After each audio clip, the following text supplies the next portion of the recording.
बंधुओं नमस्कार।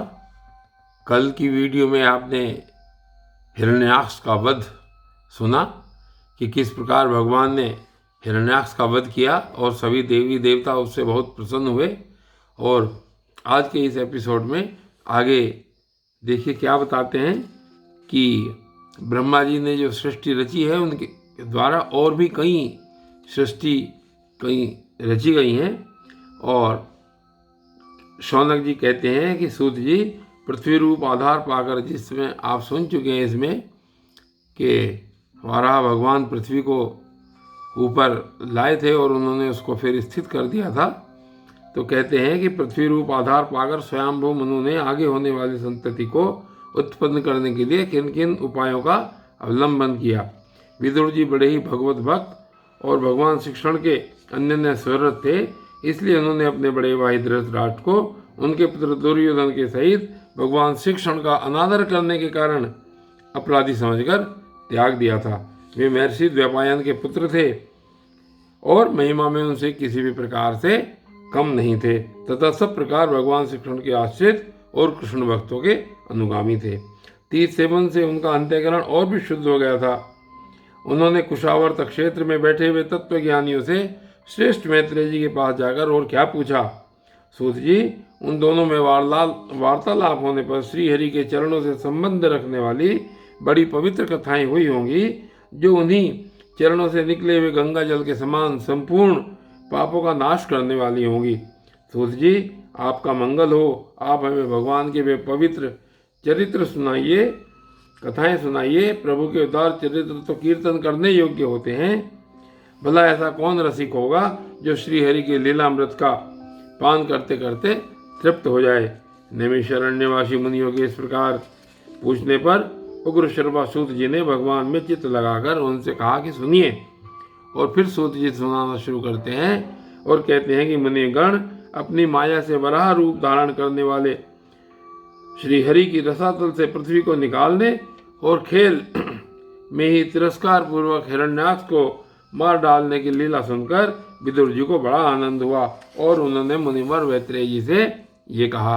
और विदुर जी आगे कहते हैं कि ब्राह्मण, आप परोक्ष विषयों को जानने वाले हैं, अतः यह बतलाइए कि प्रजापतियों के पति श्री ब्रह्मा जी ने मरीचि आदि प्रजापतियों को उत्पन्न करके फिर सृष्टि को बढ़ाने के लिए और क्या किया।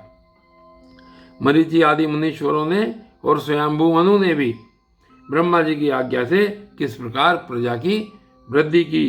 क्या उन्होंने जगत को पत्नियों के सहयोग से उत्पन्न किया या अपने अपने कार्य में स्वतंत्र रहकर अथवा सबने एक साथ मिलकर इस जगत की रचना की।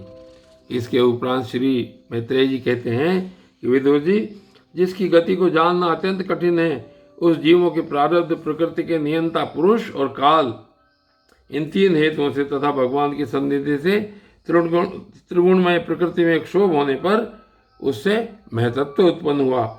देव की प्रेरणा से रजय प्रधान महतत्व से वैकारिक यानी कि सात्विक, राजस और तामस, इन तीन प्रकार का अहंकार उत्पन्न हुआ।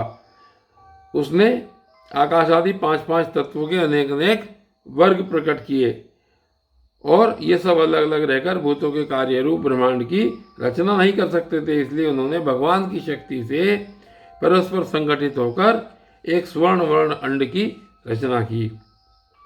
वह अंड चेतना शून्य अवस्था में 1000 वर्षों से भी अधिक समय तक कारणाब्धि के जल में पड़ा रहा। फिर उसमें श्री भगवान ने प्रवेश किया।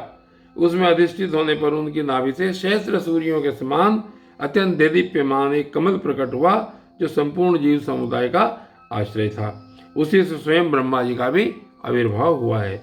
उस ब्रह्मांड के गर्भ रूप जल में शयन करने वाले श्री नारायण देव ने ब्रह्मा जी के अंतःकरण में प्रवेश किया। तब वे पूर्व कल्पों में अपने ही द्वारा निश्चित की हुई नाम रूपमयी व्यवस्था के अनुसार लोगों की रचना करने लगे। सबसे पहले उन्होंने अपनी छाया से तामिस्त्र, अंधतामिस्त्र, तम मोह और महामोह, ये 5 प्रकार की अविद्या उत्पन्न की। ब्रह्मा जी को अपना वो तमोमय शरीर अच्छा नहीं लगा, अतः उन्होंने उसे त्याग दिया।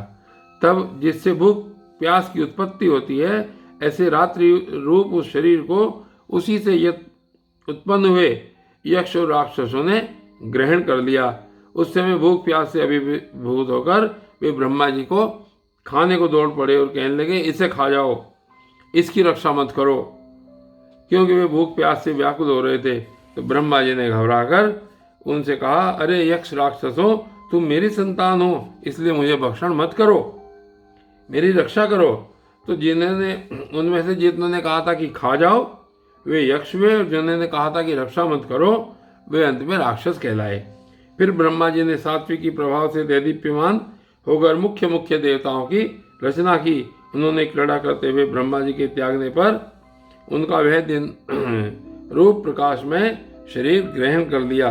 इसके पश्चात ब्रह्मा जी ने अपने जगन देश से कामासक्त असुरों को उत्पन्न किया। वे अत्यंत काम लोलुप होने के कारण उत्पन्न होते ही मैथुन के लिए ब्रह्मा जी की ओर चले। यह देखकर पहले तो वे हंसे, किंतु फिर उन निर्लज्ज असुरों को अपने पीछे लगा देख भयभीत और क्रोधित होकर बड़े जोर से भागे। तब उन्होंने भक्तों पर कृपा करने वाले भगवान और भक्तों पर कृपा करने वाले उनकी भावना के अनुसार दर्शन देने वाले शरणागत वत्सल वरदायक श्री हरि के पास जाकर कहा कि परमात्मन, मेरी रक्षा कीजिए। मैंने तो आपकी ही आज्ञा से प्रजा उत्पन्न की थी, किंतु यह तो पाप में प्रवृत्त होकर मुझको ही तंग करने चली है।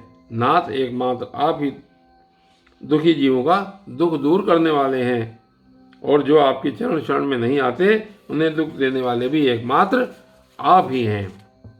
प्रभु तो प्रत्यक्ष सबके हृदय को जानने वाले हैं। उन्होंने ब्रह्मा जी की आतुरता देखकर कहा कि तुम अपने इस काम कलुषित शरीर को अब त्याग दो। भगवान के यूं कहते ही उन्होंने वह शरीर भी छोड़ दिया। तो ब्रह्मा जी का छोड़ा हुआ वो शरीर एक सुंदरी स्त्री संध्या देवी के रूप में परिणित हो गया। उसके चरण कमलों के पायजेब झंकृत हो रहे थे, उसकी आंखें मतवाली हो रही थी और कमर करधनी की लड़ों से सुशोभित सजीली साड़ी से ढकी हुई थी। उसके उभरे हुए स्तन इस प्रकार एक दूसरे से सटे हुए थे मानो उनके बीच में कोई अंतर ही न रह गया हो। उसकी नासिका और दंतावली बड़ी ही सुघड़ थी तथा वह मधुर मधुर मुस्काती हुई असुरों की ओर हाव भावपूर्ण दृष्टि से देख रही थी। वह नीली नीली अलकावली से सुशोभित सुकुमारी मानो लज्जा के मारे अपने अंचल में ही सिमटी जाती थी। विदुर जी उस सुंदरी को देखकर सब के सब असुर मोहित हो गए। ओह, इसका कैसा विचित्र रूप, कैसी अलौकिक धैर्य और कैसी नई अवस्था है। देखो, हम काम पीड़ितों के बीच में यह कैसी बेपरवाही विचर रही है। इस प्रकार उनको बुद्धि दैत्यों ने स्त्री रूपिणी संध्या के विषय में तरह तरह के तर्क वितर्क करके फिर उसका बहुत आदर करते हुए प्रेम पूर्वक कहा कि सुंदरी, तुम कौन हो और किसकी पुत्री हो? भामिनी, यहाँ तुम्हारे आने का क्या प्रयोजन है? और तुम अपने अनूप रूप का यह बेमोल सौदा दिखाकर हम अभागों को क्यों तरसा रही हो?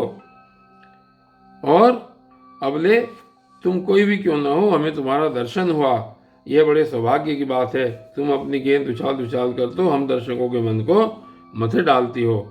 सुंदरी, जब तुम उछलती हुई गेंद पर अपने हथेली की तपक मारती हो तब तुम्हारा चरण कमल एक जगह नहीं ठहरता। तुम्हारा कटी प्रदेश स्थूल स्तनों के भाग से थक सा जाता है और तुम्हारी निर्मल दृष्टि से भी थकावट झलकने लगती है। ओहो, तुम्हारा केश पाश कैसा सुंदर है। इस प्रकार स्त्री रूप से प्रकट हुई उस सायकालीन संध्या ने उन्हें अत्यंत कामासक्त कर दिया और उन मूढ़ों ने उसे कोई रमणीय रत्न समझकर ग्रहण कर लिया। तदनंतर ब्रह्मा जी ने गंभीर भाव से हंसकर अपनी कांतिमयी मूर्ति से, जो अपने सौंदर्य का मानो आप ही आस्वादन करती थी, गंधर्व और अप्सरा को उत्पन्न किया। उन्होंने ज्योत्सना यानी कि चंद्रिका रूप अपने उस कांति में प्रिय शरीर को त्याग दिया। उसी को विश्वावसु आदि गंधर्वों ने प्रसन्नतापूर्वक ग्रहण किया। इसके पश्चात भगवान ब्रह्मा ने अपनी तंद्रा से भूत पिशाच उत्पन्न किए। उन्हें दिगंबर वस्त्रीन और बाल बिखेरे देखकर उन्होंने आंखें मूंद ली। ब्रह्मा जी के त्यागे हुए उस जमाई रूप शरीर को भूत पिशाचों ने ग्रहण किया। इसी को निद्रा भी कहते हैं, जिसमें जीवों की इंद्रियों में शिथिलता आती देखी जाती है। यदि कोई मनुष्य झूठे मुंह सो जाता है तो उस पर भूत पिशाच आदि आक्रमण करते हैं, उसी को उन्माद कहते हैं। फिर भगवान ब्रह्मा ने भावना की कि मैं तेजोमय हूँ और अपने अदृश्य रूप से साध्यगण एवं पितृगण को उत्पन्न किया। पितरों ने अपनी उत्पत्ति के स्थान उस अदृश्य शरीर को ग्रहण कर लिया। इसी को लक्ष्य में रखकर पंडित जन श्राद्ध आदि के द्वारा पितर और श्राद्ध गणों को क्रमशः काव्य यानी कि पिंड और हव्य अर्पण करते हैं। अपनी तिरोधान शक्ति से ब्रह्मा जी ने सिद्ध और विद्याधरों की सृष्टि की और उन्हें अपना वे अंतर्धान नामक अद्भुत शरीर दिया। एक बार ब्रह्मा जी ने अपना प्रतिबिंब देखा, तब अपने को बहुत सुंदर मानकर उस प्रतिबिंब से किन्नर और किमपुरुष उत्पन्न किए। उन्होंने ब्रह्मा जी के देह त्याग देने पर उनका वे प्रतिबिंब शरीर ग्रहण किया। इसलिए ये सब उस काल में अपनी पत्नियों के साथ मिलकर ब्रह्मा जी के गुण कर्मादि का गान किया करते हैं। एक बार ब्रह्मा जी सृष्टि की वृद्धि न होने के कारण बहुत चिंतित होकर हाथ पैर आदि अवयवों को फैलाकर लेट गए और फिर क्रोधवश उस भोगमय शरीर को त्याग दिया। उससे जो बाल झड़कर गिरे वे अही हुए तथा उसके हाथ पैर सिकुड़कर चलने से क्रूर स्वभाव सर्प और नाग हुए, जिनका शरीर फण रूप से कंधे के पास बहुत फैला हुआ होता है।